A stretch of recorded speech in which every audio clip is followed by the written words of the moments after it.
Hello friends, इसमें हम कुछ एमसीक्यू टाइप के क्वेश्चन देखेंगे और उसकी हम व्याख्या भी देखेंगे।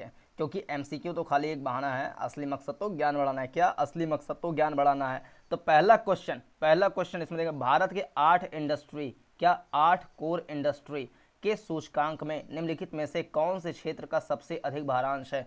8 कोर इंडस्ट्री मतलब कि इंडस्ट्रियल जो द्वितीय क्षेत्र है, इंडस्ट्रियल किस क्षेत्र में आता है, तो इंडस्ट्रियल द्वितीय क्षेत्र में आता है।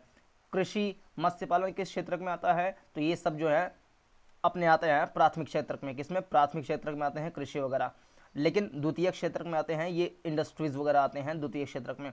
तो 8 कोर इंडस्ट्री के सूचकांक में सबसे ज़्यादा भारांश किस इंडस्ट्री का है, तो इसमें ये ऑप्शन है रिफाइनरी, बिजली, स्टील, कोयला। तो इसकी अगर हम व्याख्या देखें तो 4 इंडस्ट्री हैं, 8 कोर इंडस्ट्रीज में से 4 कोर इंडस्ट्रीज हैं जिसका ऊपर से नीचे भारांश ये है।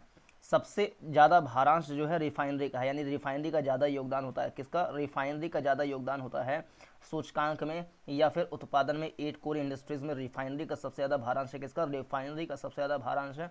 दूसरे नंबर पर आता है बिजली, तीसरे नंबर पर आता है स्टील, चौथे नंबर पर आता है कोयला। क्या?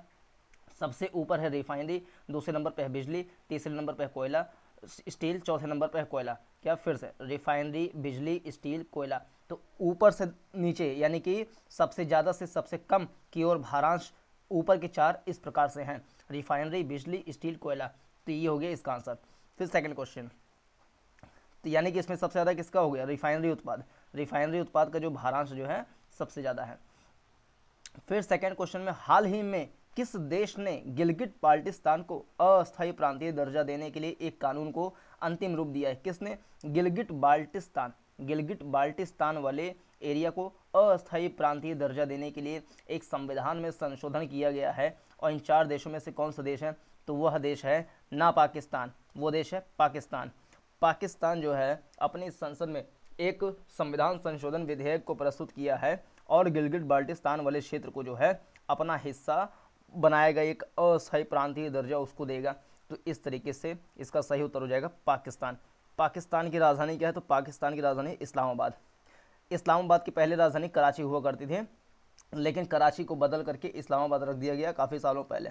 पाकिस्तान में कितने प्रांत हैं? पाकिस्तान में इस समय फ़िलहाल 4 प्रांत हैं, जैसे सिंध, पंजाब, फिर ये अपना बलूचिस्तान वाला जो है, इस तरीके से 4 प्रांत हैं। लेकिन जब गिलगिट बाल्टिस्तान को अस्थायी प्रांत का दर्जा मिल जाएगा तो वहाँ पे बन जाएंगे 5 प्रांत। कितने? 5 प्रांत बन जाएंगे।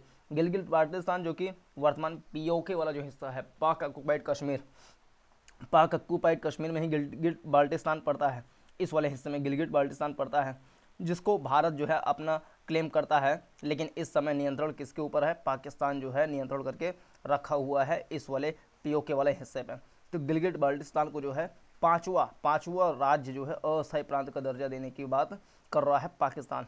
अगर कहें तो नहरों का देश किसे कहते हैं, तो पाकिस्तान को कहते हैं नहरों का देश। नहरों का देश किसे कहते हैं? पाकिस्तान को।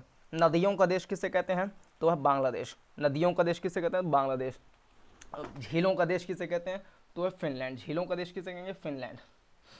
इस तरीके से रेड क्लिफ रेखा किन 2 देशों के बीच से गुजरती है, तो भारत और पाकिस्तान के बीच से गुजरती है रेड क्लिफ रेखा भारत पाकिस्तान के बीच से गुजरती है। और भारत के 3 राज्य, कितने? भारत के 3 राज्य जो हैं रेड क्लिफ रेखा या कहें कि पाकिस्तान से सीमा साझा करते हैं, जिसमें से एक है गुजरात, दूसरा राजस्थान, तीसरा पंजाब। ये 3 राज्य जो हैं पाकिस्तान से सीमा साझा करते हैं। राज्य हैं ये, क्या है? राज्य, स्टेट हैं।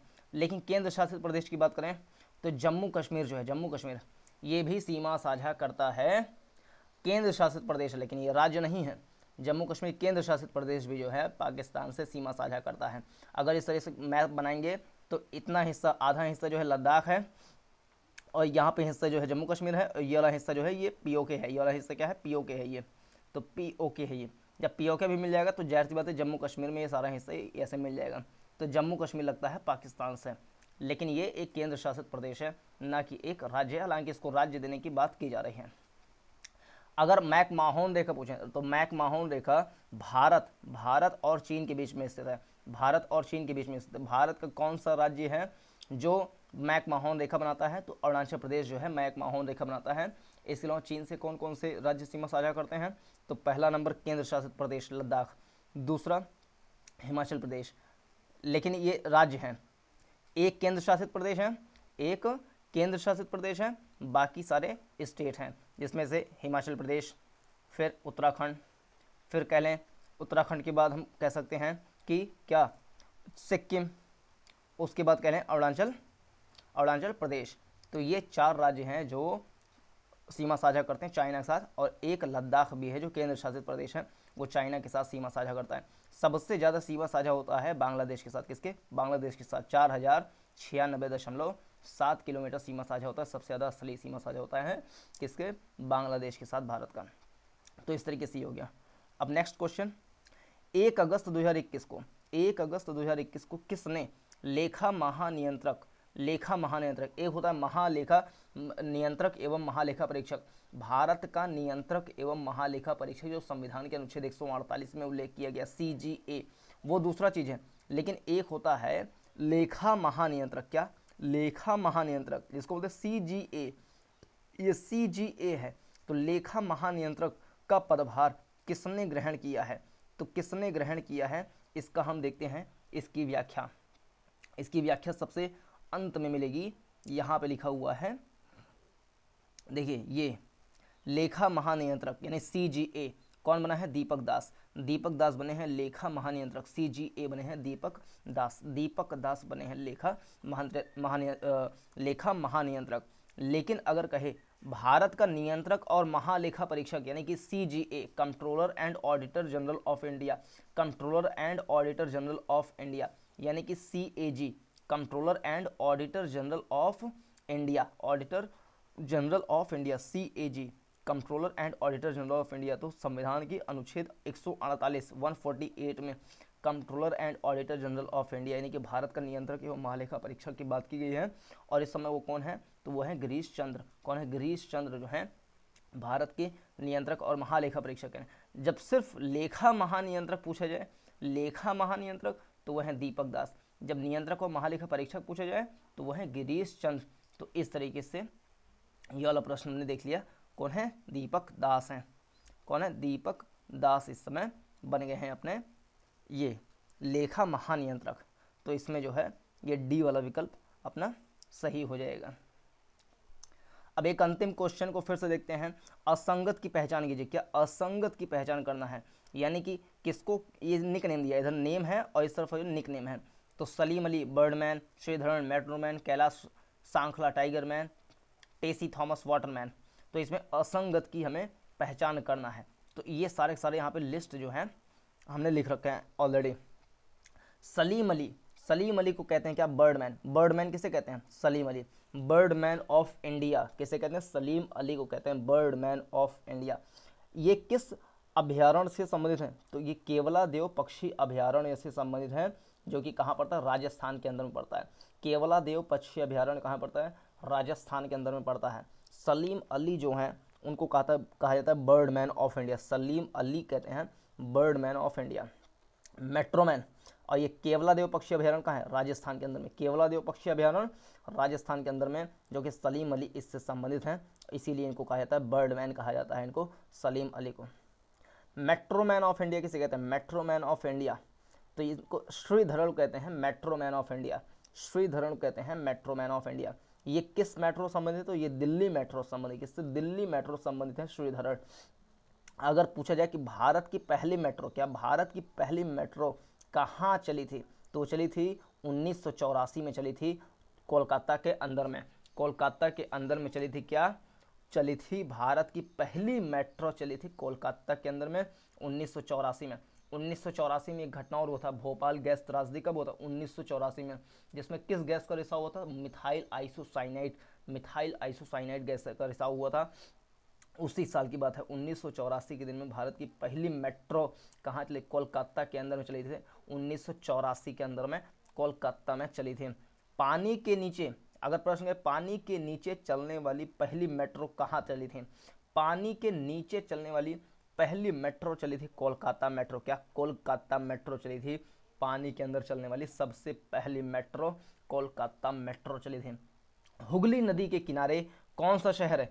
तो ये जो कोलकाता है, ये कोलकाता हुगली नदी के किनारे अवस्थित एक शहर है। हुगली नदी, गंगा जाती है, गंगा की एक वितरका छिटकती है पश्चिम बंगाल में, जिसको कहते हैं हुगली। इस हुगली नदी के किनारे जो है कोलकाता शहर बसा हुआ है।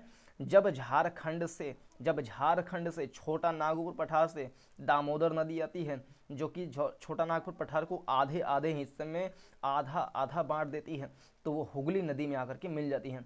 तो दामोदर नदी जो है हुगली नदी की सहायक नदी है। क्या? हुगली नदी की सहायक नदी है दामोदर नदी। अगर कहे बंगाल का शोक किसे कहते हैं, तो बंगाल का शोक कहते थे, किसको कहते थे? दामोदर नदी कहते थे, बंगाल का शोक कहते थे दामोदर नदी को। फिर ये जा करके मिल जाती है, हुगली नदी कहाँ मिल जाती है? तो बंगाल की खाड़ी में मिल जाती है हुगली नदी। लेकिन दामोदर नदी बंगाल खाड़ी में नहीं मिलती, ये हुगली नदी में जाके मिलती है। उसके बाद संयुक्त धारा जा करके मिल जाती है बंगाल की खाड़ी के अंदर में मिल जाती है। एकमात्र मेट्रो जोन क्या है? भारत में 18 ट्रेन के जो है रेलवे के जोन बनाए गए हैं, जिसमें से एकमात्र मेट्रो जोन कौन सा है? कोलकाता जो है एकमात्र मेट्रो जोन बनाया गया। क्या? एकमात्र मेट्रो जोन है कोलकाता, ना कि दिल्ली। भारत में कह लें कि दिल्ली में मेट्रो है, फिर अपने यूपी में भी मेट्रो है, वेस्ट बंगाल में भी मेट्रो है, महाराष्ट्र में भी मेट्रो है, गुजरात में भी मेट्रो है। शहरों की बात करें तो दिल्ली जो है मतलब शहर भी एक तरीके से कह लें हम, दिल्ली में है, गाज़ियाबाद में है, गौतम बुद्ध नगर में है जिसको नोएडा कहते हैं, फिर लखनऊ में भी है, कोलकाता में भी है और मुंबई में भी है। इस तरीके से जो बड़े महानगर जैसे बेंगलुरु, तो वहाँ सब भी जो है मेट्रो हैं। तो मेट्रो, लेकिन एकमात्र मेट्रो जोन कौन सा है? तो वह कोलकाता मेट्रो जोन एकमात्र मेट्रो जोन है। तो अगला प्रश्न, कैलाश श्रृंखला को क्या कहते हैं? Tiger man of India. Tiger man of India किसे कहते हैं? कैलाश श्रृंखला कहते हैं tiger man of India. Tiger दिवस, भारत में बाघ दिवस कब मनाया जाता है? तो 29 जुलाई को। कब? 29 जुलाई को मनाते हैं हर साल बाघ दिवस मनाते हैं। भारत के अंदर में 29 जुलाई को बाघ दिवस मनाते हैं। भारत में 2500 से ज़्यादा जो है बाघ पाए जाते हैं। सबसे ज़्यादा बाघ जो है मध्य प्रदेश पाए जाते हैं, 550 से के आसपास जो है बाघ मध्य प्रदेश में पाए जाते हैं। 29 जुलाई को जो है हर साल बाघ दिवस मनाया जाता है। तो कैलाश श्रृंखला को कहते हैं tiger man of India. Tiger man of India किसे कहते हैं? कैलाश श्रृंखला कहते हैं tiger man of India. Tiger man of India Kailash श्रृंखला कहते हैं। फिर मिसाइल वीमेन किसे कहते हैं? टेसी थॉमस कहते हैं मिसाइल वीमेन।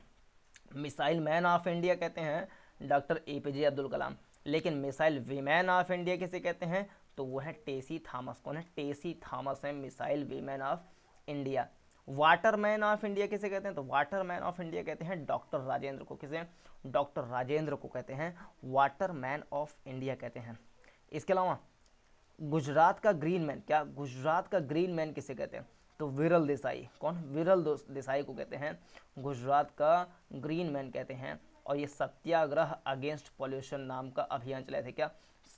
सत्याग्रह अगेंस्ट पॉल्यूशन नाम का ये अभियान चलाए थे, यानी कि पर्यावरण जो कह लें कि हम जो प्रदूषण के विरुद्ध सत्याग्रह कौन चलाया था? तो विरल देसाई चलाए थे। इन्हीं कहते हैं गुजरात का ग्रीन मैन। क्या? गुजरात का ग्रीन मैन किसे कहते हैं? विरल देसाई। तो अब फिर से रिवाइज कर लें। Birdman of India Salim Ali, metroman of India Sreedharan, tiger man of India Kailash Shrinkhla, missile women of India Tessy Thomas, waterman of India doctor Rajendra, Gujarat का ग्रीन मैन किसे कहते हैं? तो ये है विरल देसाई। तो इस तरीके से हमने देख लिया। तो Salim Ali Birdman of India सही है, श्रीधरन मेट्रोमैन ऑफ इंडिया सही है, कैलाश श्रृंखला टाइगर मैन ऑफ इंडिया सही है, लेकिन टेसी थॉमस जो हैं ये क्या हैं? टेसी थॉमस कहलाती हैं। क्या? टेसी थॉमस कहलाती हैं वीमेन। क्या? वीमेन। कौन सा women? Missile women of India कहलाते हैं Tessy Thomas. Waterman of India कहते हैं डॉक्टर राजेंद्र को। क्या? डॉक्टर राजेंद्र कहते हैं वाटरमैन ऑफ इंडिया कहते हैं डॉक्टर राजेंद्र को। यहाँ पे देखिए डॉक्टर राजेंद्र कहते हैं वाटरमैन ऑफ इंडिया। तो इस तरीके से जो नहीं मिला हुआ है ठीक से असंगत की पहचान करना था, तो टेसी थॉमस वाटरमैन ये असंगत है, क्योंकि वाटरमैन तो डॉक्टर राजेंद्र कहते हैं और टेसी थॉमस तो कहलाती हैं मिसाइल वीमेन ऑफ इंडिया। तो ये था व्याख्या सहित MCQ वाले क्वेश्चंस को। तो hope you like it, please like, subscribe and share the video. नमस्कार, जय हिंद।